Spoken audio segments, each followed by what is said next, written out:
Alright, so finishing up with the last of the patch notes, we have the Braver, which is a class that I was just about starting to get into right before the Slayer came out, and that just took over.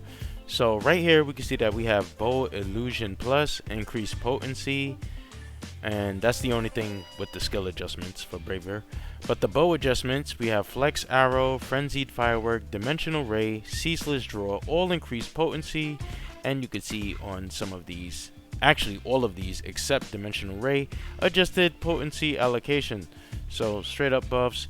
The Bouncer class skills,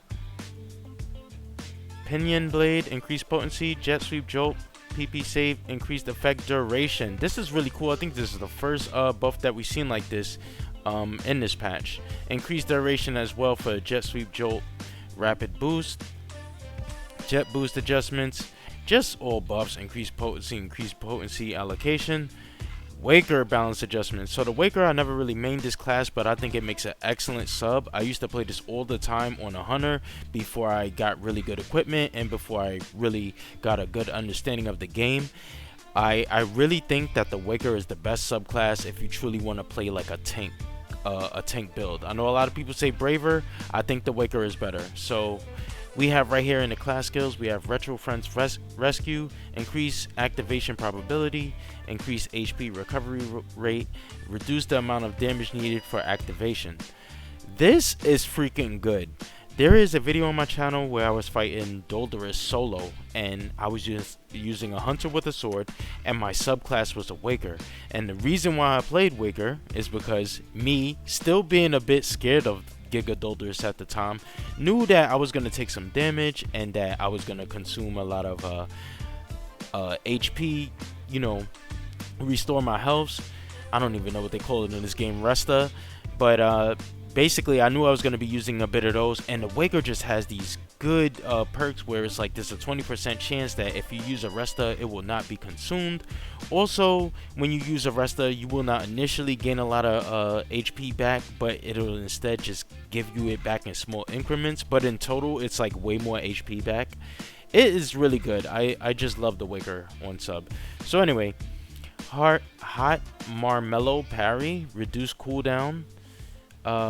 Welfare Management, damage taken rate increased when used by a subclass.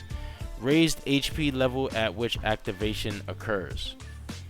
Welfare Management. Actually, let me jump in here real quick. Let's see what that is. Waker.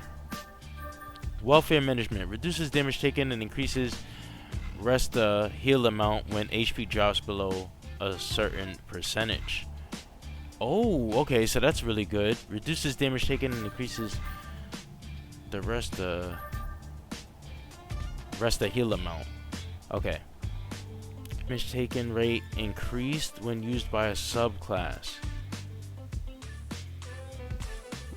Sounds like a nerf. May not be, but it sounds like a nerf. Okay, so anyway. Hot Marmello Parry Shot cooldown reduces the amount of time that the cooldown is shortened by. When combined with the cooldown time adjustment of Hot Marmello's parry, this an overall decrease in cooldown time compared to before the adjustment. This is an overall decrease to cooldown time compared to before the adjustment. Okay, so you know, just buffs. Harmonizer adjustments. Veteran's Breath, increased potency, expanded the attack range of non-variant attacks, extended the range distance of non-variant attacks, increased the maximum number of lock-ons for variant attacks. That sounds really good. And Veteran Riding, increased potency, adjusted potency allocation, expanded the attack range of variant attacks, updated so that the explosion occurs even if the variant attack does not hit. So, Fredrin Riding is the only one of these Photon Arts that I'm familiar with, as when I used to have it on sub, I would have a Harmonizer equipped just so I could, you know, ride that thing, you know, through the map, even though I was a hunter main and using the sword. I just thought it was a neat effect.